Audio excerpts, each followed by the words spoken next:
side, hand off to Spears, bounces it off the left side. Oh, what a jump cut by Spears, and look out, 50, 45, 40, it's a foot race, 25, 20, 15, 10, 5, Jalen Spears, touchdown Colonels. That is it. Nicholls has punched their ticket to the postseason, and they have clinched a share of the Southland Conference Championship. Tim Rebo getting a Gatorade bath. Shot clock down to 13. Game clock now down to 13.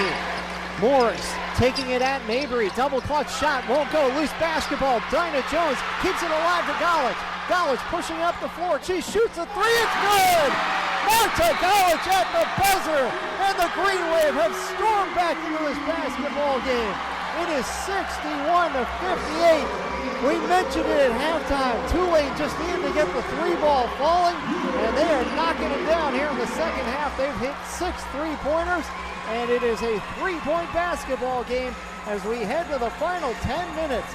LSU 61, Tulane 58. This is Green Wave women's basketball from Learfield. It is Haas at third, Rasmussen at second, Schultz at first. Nowhere to put him for the Demons right-hander, Brandon Carter. The 2-1, and Pinckney lashes this one into right field. It's a base hit. 2 runs are going to score. Pinckney, a big turn. He's going to go to second. Coming around third and coming to the plate, and safe at the plate is Gavin Schultz. Enzer will get the puck and skate behind Karpinski with 40 seconds remaining in the second. Enzer will reset things. Can the Ice Flyers get on the board before the end of the second period? Enzer across the red line, gives it to Schufelt. Schufelt poked away from him. Here's Elkston. Gets a shot off, saved by Jansen. Schufelt gets it to the point. Enzer holding, wrists it towards the net. Jansen, another save, and another one as Schufelt was jamming at it. And Jansen is just coming up with save after save, robbing the Ice Flyers. We're under 10 on the shot clock. Broadnax directing traffic, 7 to shoot. Down to 6. He gets a screen from Powell. Broadnax down the lane. Double clutch. It's blocked by Glenn. Glenn on the run to Woods. 2-1 at the buzzer. It's good. Asher Woods hits a buzzer-beating 3. And it is heartbreak once again for Rice. As for the 7th time in a row, they lose a game decided by 5 points or less. All right, Green Wave fans, hope you've taken your blood pressure medication because we got 5 more minutes of this drama. Tulane, despite being 4 of 21 from three-point range, has forced overtime. Tulane, despite only getting production for the most part from Kyron Whittington and Amira Mabry, who have 75% of the Wave's points, it was Kayla Rainey, the improbable hero, knocking down a three-pointer, getting Tulane tied. Both teams exchange free throws, and now we go to overtime.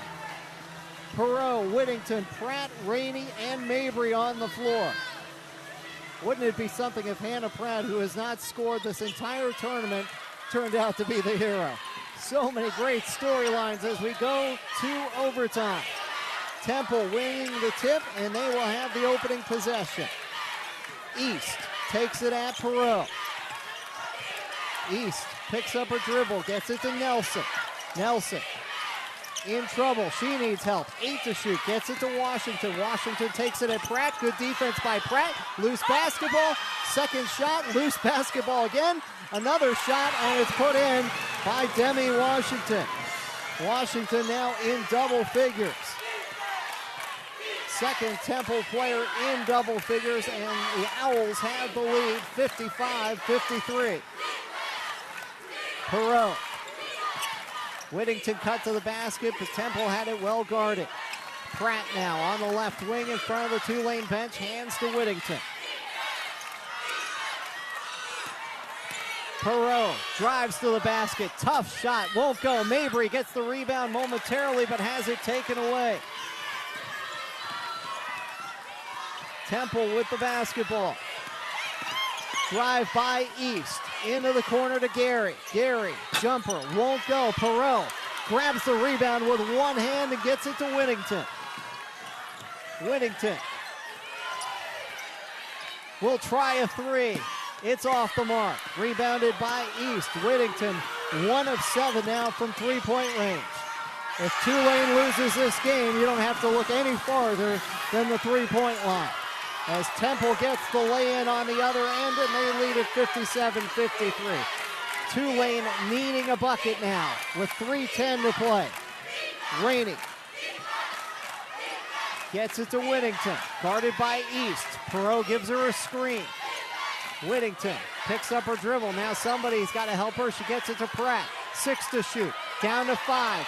Rainey with 4. With 3. Rainey drives. Shot off the side of the backboard. Won't go. Nelson the other way. Runs into Perot, or runs into Mabry, and it's an offensive foul. Amira Mabry has played 39 minutes. Kyron Whittington has played 37. Irina Perot has played 38. Marta Galich played 27 before she fouled out. Taylor will return to the game. She has been such a stout defender as she will replace Nelson. Taylor has also chipped in with 9 points tonight. Tulane down 4, 2:38 to play, needing a bucket here. Whittington. Tulane has given it its all tonight, looking to pull an upset. Perot dribbles, now she needs help. Gives it to Pratt, 8 to shoot. Tulane has got to get into the offense. Rainey. Perot is going to step into a 3. It's off the iron. Mabry battling for the loose ball, but it is Washington that gets it. Saves it to Pratt, though. Pratt to Whittington. In traffic, she's blocked. Rainey for 3. She hits again. Kayla Rainey, another three-pointer, and it's a 1-point game. Tulane down 57-56. 2 minutes to play. Taylor dribbles against Whittington. Whittington breathing so heavily. She has battled so hard tonight, playing defense, and she reaches in on Washington, and that will send Washington to the free throw line. Kayla Rainey had struggled mightily in this game and really in this tournament, but she has made back-to-back three-pointers on her last 2 shot attempts. She is now 2 of 7 for the game, 2 of 5 from three-point range. Lisa Stockton asking Kyron Whittington, are you okay? As Whittington comes over, both hands on her knees, just trying to catch her breath. Meanwhile, Washington misses the first free throw. 1 more for Washington.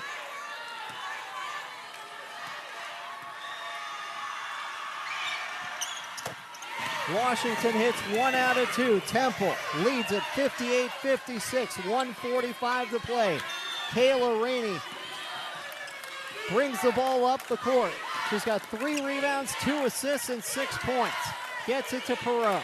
18 to shoot. Mabry to Whittington. Whittington looks like she's caught her breath a little bit, but now she picks up her dribble, gets it to Perot. On the left elbow, Perot with 8 to shoot. Now into the corner to Mabry, 5 to shoot. Got to get a shot off. Mabry turns, lays it in. Amira Mabry with a left-handed scoop. 75 seconds to play. We're tied at 58. Taylor will walk the ball up the floor. Gives it to East. And now it is Taylor in front of the Temple bench. 1 minute to play in overtime. Gary steps into a jump iron. Back iron won't go. Whittington the rebound, and she's fouled by Gary. Foul number 3 on Gary, and Kyron Whittington will go to the free throw line. Despite the fact she looks like she's about to pass out, she's breathing so heavily. But she will go to the free throw line as Tulane gathers around Lisa Stockton, as Whittington will go to the charity stripe. This trip to the free throw line brought to you by Breeze Airways. Fly Breeze, seriously nice. Aaliyah Nelson replacing Taylor. Temple on another drought. 2.5 minutes without a field goal. Kyron Whittington at the free throw line. 7 of 10 from the charity stripe. Make it 8 of 11, and Tulane leads 59-58.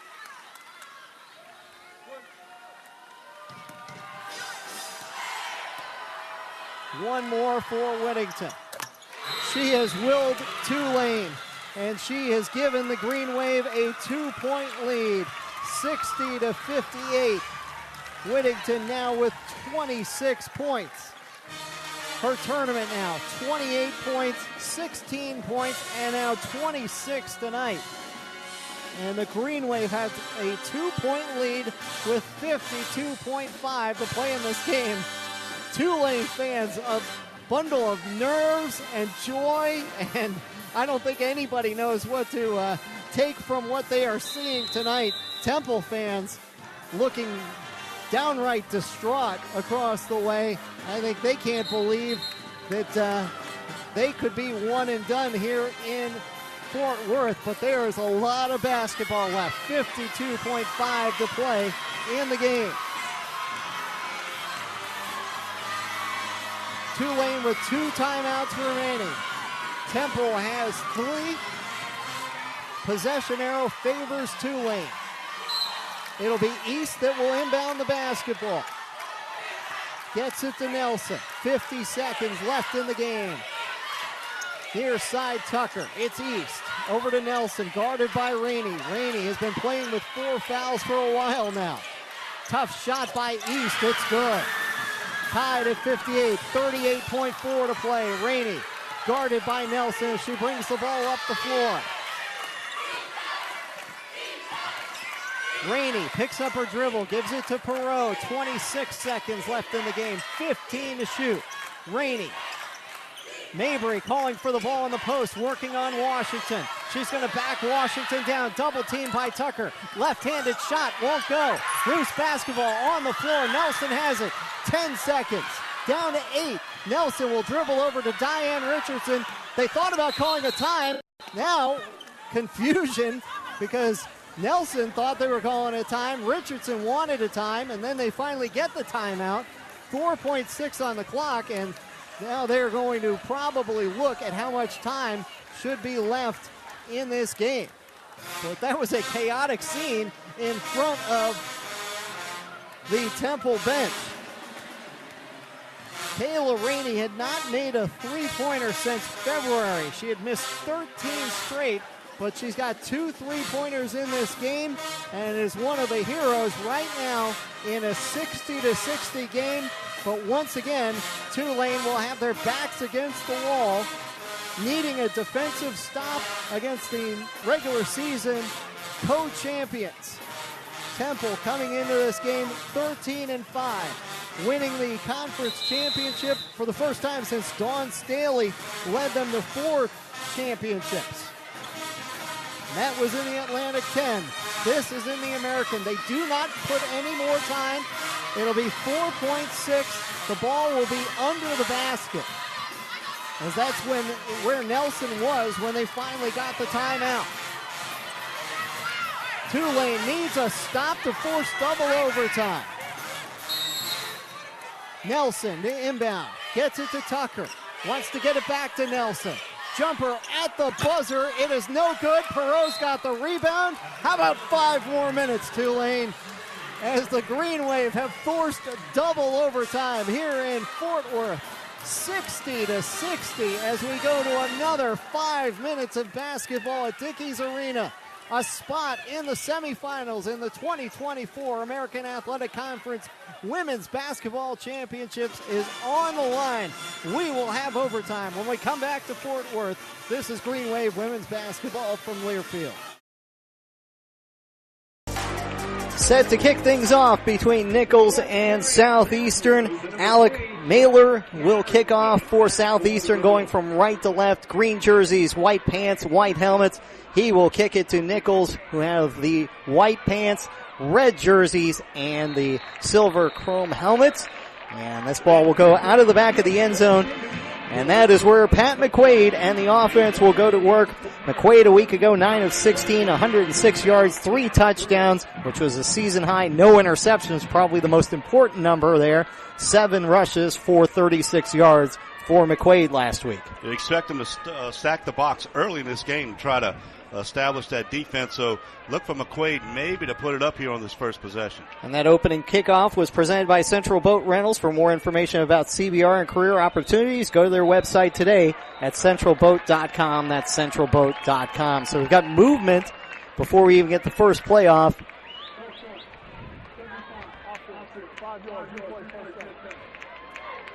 Bartholomew gets the flag, and Colonels will start it 1st and 15. So not the way the Colonels wanted to start. Crowd still filing in. Nice contingent for Nicholls in the away stands across the field from us as Negrado comes in motion. Inside handoff. And it's going to be a gain of about 2 yards. It's good penetration initially by Southeastern, and we've got a Nicholls player slow to get up. I believe that is Keller. Yeah, it is Keller. The Spears getting 2 yards on the first carry. Southeastern's defense will line up like this. It is Arian Williams, Caleb Proctor, Rodney Sopsher, and Garrett Crawford up front. Anthony Britton Jr., Herman Kristoff, Coriel Pierce are the linebackers. We'll get you the rest after this play as Nicholls tries to take it to the wide side of the field, and that goes for maybe 2 yards on the carry by Spears, and it's going to bring up a 3rd and 11. The rest of these Lions starters, Tyrone Leggett, Victor Tatamy, Ian Connerly Goodley, and Markel Linzer. So 3rd and 11 for Nicholls. Moving from left to right, opening drive of the game. They're on the far side hash. Back to throw is McQuaid, and he's got Negrado, and Negrado is going to get 8 yards on the catch in front of the Nicholls bench, but he's going to be short of the first down as he gets out to the 32-yard line. Yeah, just a safe pass right there on 3rd down. Negrado couldn't get the first down, so the Colonels going to have to kick it away. So Darius Lewis will go back to receive for Southeastern. And in to punt for Nicholls is Kylan Dupree, averaging 39 yards per punt. This will be his 46th punt of the season. And this one is a boomer. Lewis having to retreat all the way back to his 15-yard line.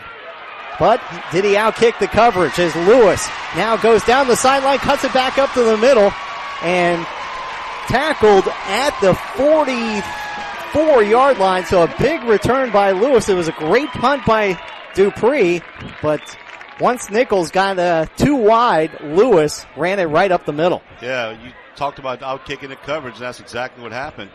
Kicked it so far, the coverage by the time they got down there was spread out. Unable to make the stop until he got over midfield.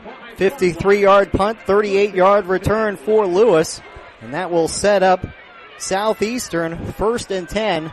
Ball at the 47-yard line. And it'll be Zachary Clement who will carry it on 1st down. The quarterback will get it all the way down to the 34, and they're going to get called for a late hit as well. As Ethan Lee got a shot late on Clement, and that's going to add 15 yards for the Lions. Well, tell you what, this looks exactly like it looked like last year at Northwestern. Of course, Clement was a quarterback there, and he did the exact same thing as they upset the Colonels, and that's the thing about Clement. You've got to keep him in that pocket. This Lions team uses 2 quarterbacks, but Clement getting the start, the 6-foot, 220-pound junior from Broussard, Louisiana. As you mentioned, played at Northwestern State, throwing for over 3,700 yards in his career there, and he had a big day against Nicholls last year. We'll highlight that as we go along. Ball at the 19, 1st and 10 for Southeastern. Moving from right to left, near side hash. They run a little option, and Clement is blown up by Brandon Larry. Trying to run the option to the left that time, and boy, what penetration. And Larry coming from the linebacker spot wrapped up Clement. He couldn't pitch it, he couldn't run it, took him down for a loss.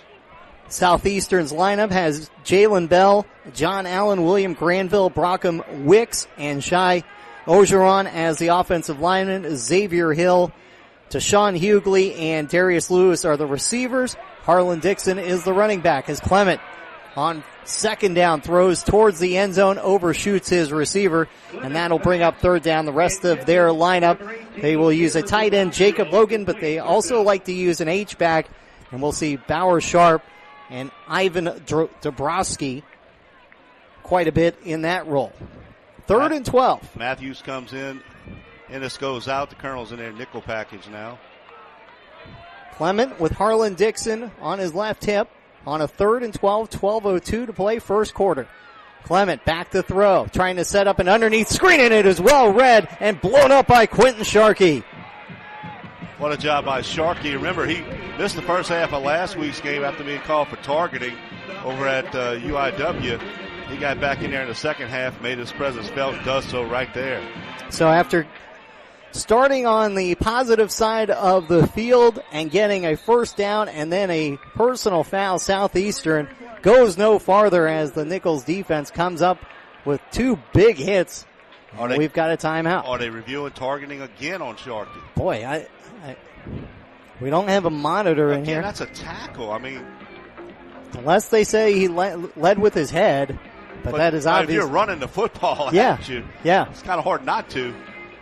Yeah, that'll be frustrating if that is indeed the call. You know, what is targeting, what isn't targeting? Well, they review that. Tell you a little more about Southeastern and their season, as they are 3-7, 3-3 in the Southland, 1-3 at home. Frank Selfo is their head coach, his 6th year. He's a ULM grad, 37-30 all-time in Southeastern. We mentioned in the pregame they lost their first 7 games of the year, but they have hit their stride, winning 3 straight after a win at Texas A&M Commerce last week, where they scored the first 38 points of the game and never looked back, en route to a 52-14 victory. I don't know, they showed it twice up on the screen, and Paul, I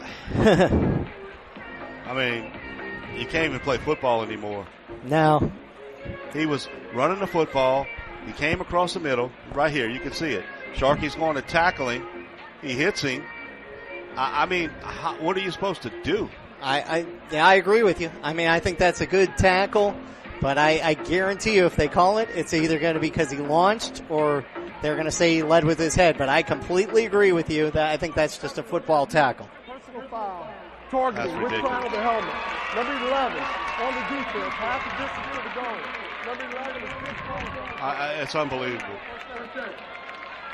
So a rough targeting call. Trying to spot Tim Rebo. He is talking things over. He wants an explanation from our official. And he's basically saying exactly what you said. What's he supposed to do? He's just making a tackle. I mean, I get defenseless, but when you're running the football. Right. Well, a terrible call, and it just looked like Nicholls was going to get off the field. Now it is 1st and 10. Just outside the 10-yard line is Clement back to throw, throwing a swing pass, and he airmails that into the sideline. He was trying to hit Harlan Dixon. Still just in shock. Yeah, I mean, I don't get it. I mean, again, not a defenseless. Again, they're saying he led with the crown of his helmet, but when you're going to tackle somebody, well, when the runner lowers his head, they never call him. When you lower your head on defense. So Quentin Sharkey done for the game because of targeting. 2nd time in 3 games. You feel bad for him, just playing good aggressive defense. As here's an inside pitch, and Brandon Larry has come to play as he makes another big tackle, a gain of 1 yard on that one. Stop made by number 7. They tried a little shuttle pass right there. Great job by Larry. He's been active early so far, picking up the slack. You know, he talked about Shaheen being out, and now you lose Sharkey. That really puts that linebacking core under a little bit of stress. 3rd down and 8. Ball is just outside the 9-yard line, moving right to left on the left hash. Clock winding, 10:40 to play first quarter. Clement back to throw, running that swing pass to Dixon, and Brandon Larry reads it again. Dixon gets 3 yards before he is wrapped up around the ankles by Larry. And Larry's come in and already made 3 tackles on the first drive of the game. Larry's come in and done an outstanding job. Again, to hold him to 3 here would be unbelievable. What a response. It is. After that, losing one of your leaders on defense on that type of call. Riley Callahan will try a field goal. The sophomore from Ashburn, Virginia, is 7 of 12 this season. He has 3 of 5 from this range. This just a 23-yard field goal from the left hash. And they're going to run a fake. And Nicholls looks like they have read it well. Can they beat him to the corner? The reach, and it is a touchdown. Justin Dumas wins the race to the pylon, and it is a Lions touchdown. Good aggressive call by the Southeastern coaching staff.